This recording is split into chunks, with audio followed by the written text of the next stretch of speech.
At 0600 local time, the captain of a VLCC, very large crude carrier, called the Fortuna orders engines ahead standard.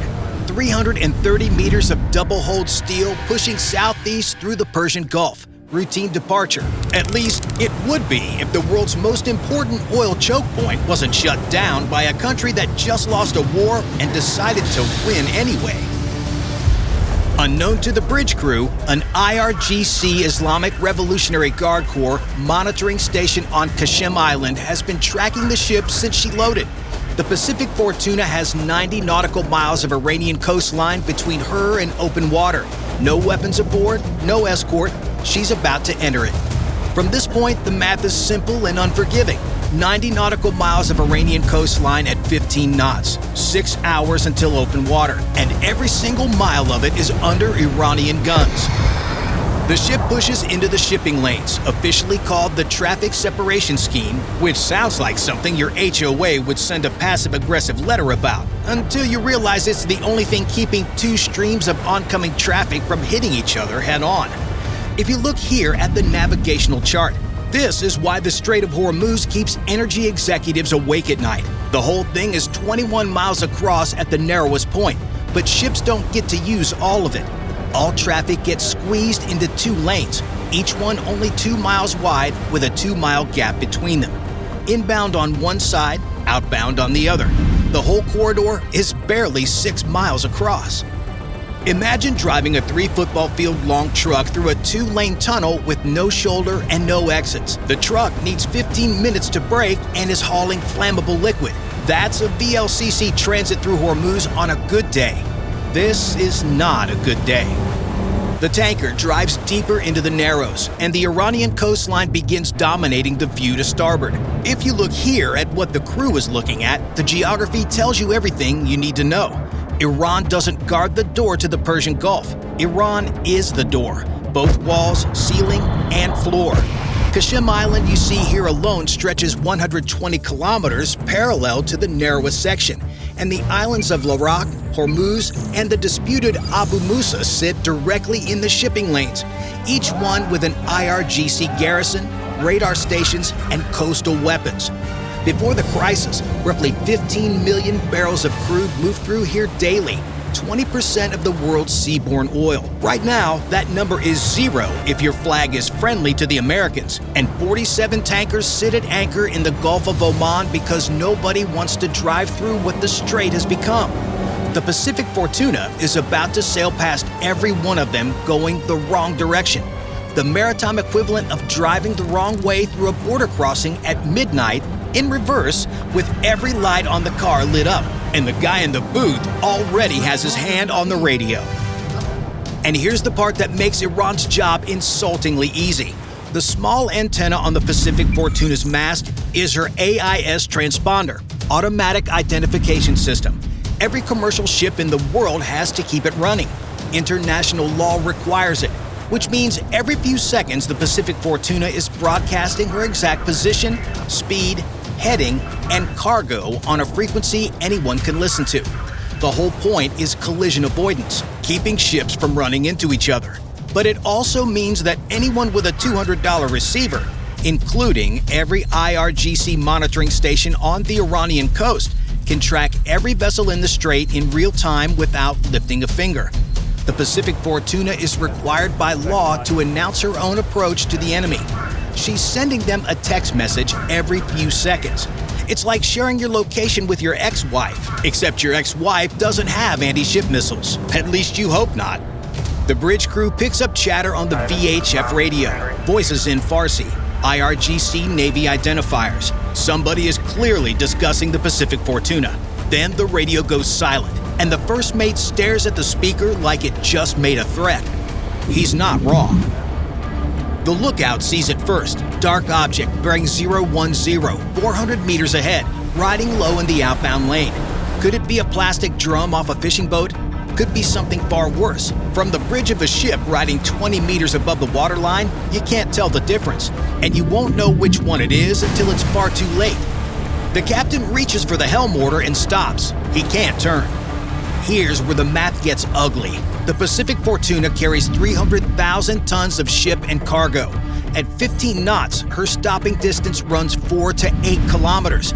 That's 15 minutes of forward momentum before she comes to rest. Her turning cycle spans 4 kilometers, but the lane is only 2 miles wide. She can't swerve without crossing onto oncoming traffic or Iranian waters. Steering this ship is like steering a whole parking garage at highway speed. You don't dodge. You hold your heading and accept whatever sits in front of you, because by the time you see it, you've already arrived. The object slides past 200 meters to starboard. Nobody on the bridge breathes until it's behind them. What slid past the Pacific Fortuna was almost certainly a Maham-3, Iran's tethered influence mine, anchored to the seabed on a steel cable and floating just below the surface with magnetic and acoustic sensors tuned to exactly one thing: the rumble and steel signature of a ship this size. Think of it as a mousetrap on the ocean floor, except the mouse weighs 300,000 tons and can't change direction. The lookout didn't know what it was. He just knew it didn't move like floating trash. The Pacific Fortuna passes another dark shape in the water. The lookout doesn't call it out this time. He just watches it slide past and exhales. But the one he should worry about isn't floating. The Maham-7 sits directly on the seabed and pretends to be a rock. Sonar bounces off and sees nothing but sea floor. Even the U.S. Navy dedicated minesweepers struggle with these, so a commercial tanker armed with only a pair of binoculars has no chance. Somewhere in London, a Lloyd's underwriter just spilled his tea, and somewhere a spreadsheet just turned red. Iran's total mine inventory runs somewhere between 5,000 and 6,000, more than any other country in the region by a wide margin. And here's the part that makes minesweeping basically impossible. IRGC small boats and fishing dhows can carry half a dozen mines each and drop them while looking like normal traffic. A fishing boat laying a mine looks exactly like a fishing boat pulling a net. Each mine costs Iran somewhere between $10,000 and $25,000. The tanker it's aimed at carries $180 million in crude oil. That's the kind of return on investment that would make a Wall Street trader quit his job and join the IRGC. A single detonation under a VLCC could rupture the double hull and spill 2 million barrels into the shipping lane. An environmental disaster and a 2-mile wide plug that nobody can move for weeks. But here's the part that matters more than any explosion. The mine doesn't actually need to go off. Before the crisis, the shipping industry treated this route the way you would treat your morning commute: boring, safe, barely worth thinking about. War risk insurance ran a fraction of a percent. After Iran laid mines, Lloyd's of London took one look at the new reality and tripled the premium overnight. The chief engineer calls from 4 decks below to ask about that premium hike, and the answer is drifting somewhere beneath the keel. The mine sitting on the seabed is doing its job without detonating, because the real weapon isn't the explosion, it's the price tag on the possibility of one. The insurance meter is already climbing, and the Pacific Fortuna hasn't cleared the minefield yet. The mines are the threat the crew can't see. The one they're about to see is doing 52 knots. The bridge radar paints fast-moving contacts at 0814, small returns converging from the Iranian coast north of Larak Island, 5 becoming 8, 8 becoming 12, all tracking at 40 to 50 knots on an intercept. At the Pacific Fortuna's 15 knots, they'll be alongside in minutes. Visual confirmation comes fast. Low hulls running hard with spray flying off the bows. Iranian naval insignia snapping in the wind. Weapons mounts on the foredecks. 8 boats fan out around the Pacific Fortuna. And the first crosses the bow at 200 meters, close enough to see bases. A second runs parallel at 30 meters. Crewmen filming on handheld cameras. A third makes a high-speed pass down the port side and throws a wake that slaps the hull. On the bridge, the second officer grabs the satellite phone to call the management company in Athens. The bosun is filming from the port wing. The shipping company requires video documentation of every IRGC encounter for the insurance claim that will inevitably follow. The lookout is quietly counting weapons mounts and wondering if the international law the captain is about to cite on the radio actually stops missiles. The bridge radio crackles. Farsi first, then broken English. Marshall Islands vessel, you are entering restricted waters. Alter course for Bandar Abbas immediately. The captain keys his radio. His hand is not steady.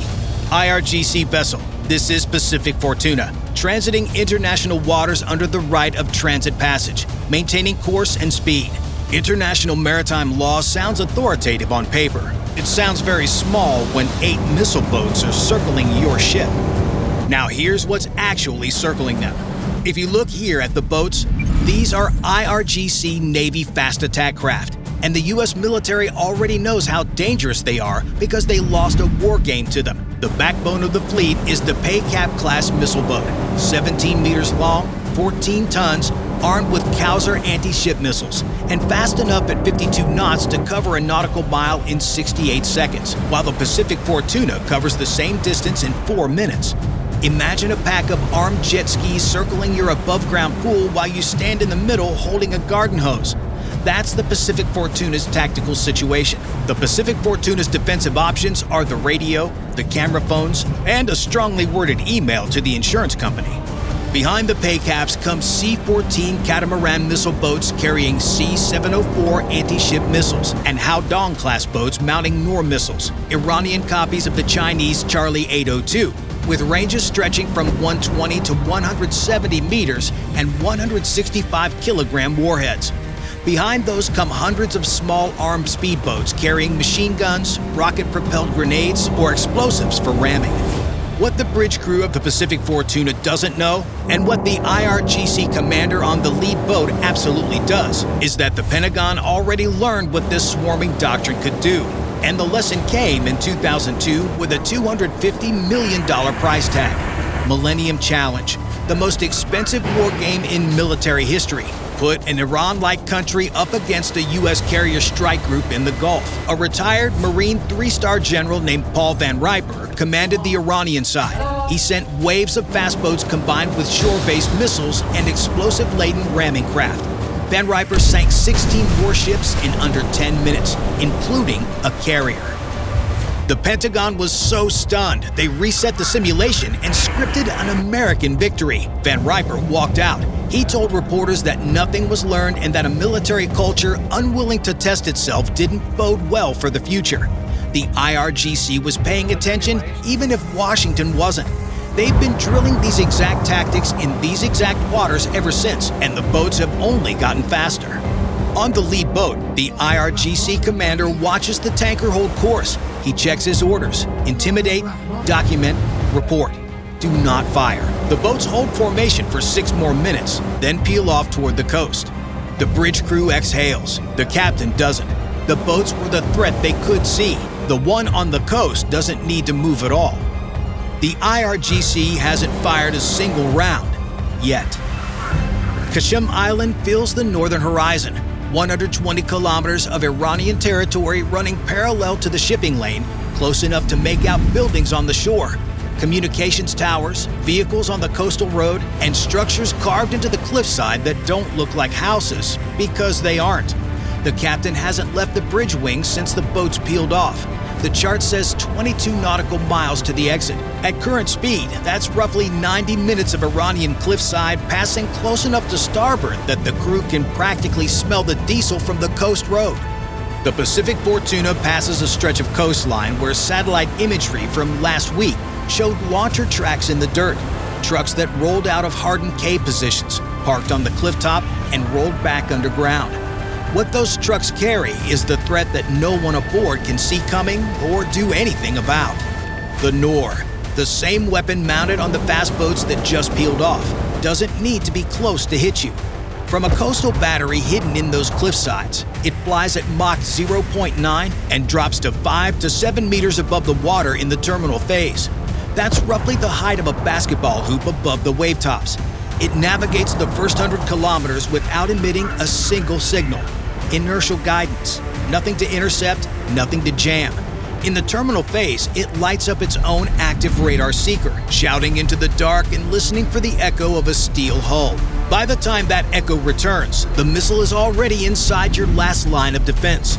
Think of it as a torpedo with wings. It sneaks in so low that by the time a ship radar sees something at that altitude, the missile is seconds away. Range runs 120 to 170 kilometers in upgraded variants, which means the launcher can sit deep along the coast where the crew will never see the flash. The Noor's bigger brother is the Qader, which pushes the range to 200 to 300 kilometers, enough to cover the entire strait from a single battery. Both carry roughly 165 kilograms of high explosive, and both fire from mobile launchers that drive back into their caves before anyone traces the launch point. The entire coastline is a loaded gun pointed at the shipping lane, and you can't see the barrel. And what sits on mobile launchers farther inland is where the math breaks entirely. The Khalij Fars, literally Persian Gulf in Farsi, is Iran's anti-ship ballistic missile, built on the Fateh 110 airframe. The Noor hugs the wave tops at basketball hoop height. Khalij Fars does the opposite. It climbs on a solid rocket motor, arcs to altitude, and dives into the target from near vertical at Mach 3 to Mach 5. The warhead weighs 650 kilograms, and electro-optical seeker steers it onto moving ships in the final seconds of flight. The Noor might give you 30 seconds of warning. The Khalij Fars arrives from straight above at 5 times the speed of sound. Your warning time is roughly 2 seconds, less time than it takes to like a meme. Iran didn't even bother giving it a subtle name. No commercial vessel on Earth carries a defense against either weapon. A hit on a loaded VLCC probably wouldn't sink her. They're enormous and compartmentalized, but it doesn't need to. A warhead plus 2 million barrels of crude equals fire. A burning supertanker in a 2-mile-wide shipping lane is a physical blockade until someone figures out how to move 300,000 tons of flaming wreckage. No one on the bridge has ever seen a lane this narrow with this many weapons pointed at it.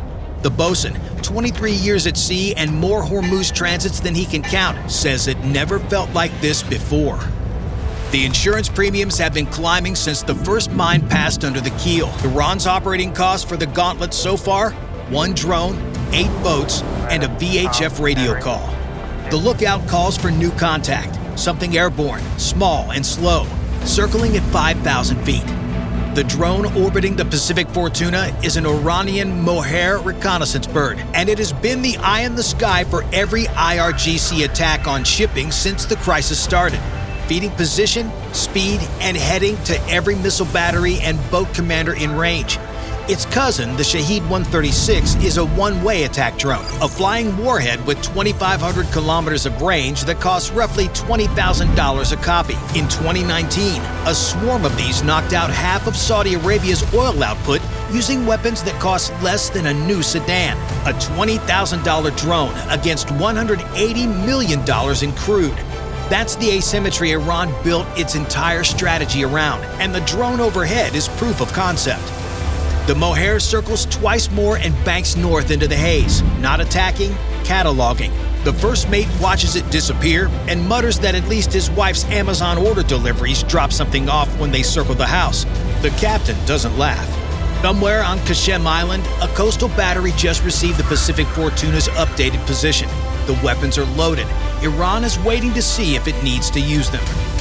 Abu Musa passes to the north, the last IRGC garrison before open water. The bridge crew watches it slide by in silence. Radar clear. VHF quiet for the first time in hours. The strait opens into the Gulf of Oman, and the coastline finally recedes. The captain orders a course change southeast toward Fujairah. 2 million barrels intact, 25 crew intact, and not a single mine detonated, missile launched, or shot fired.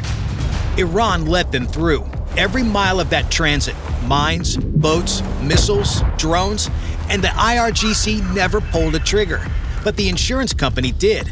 Before the crisis, war risk on this corridor ran a fraction of a percent, a rounding error.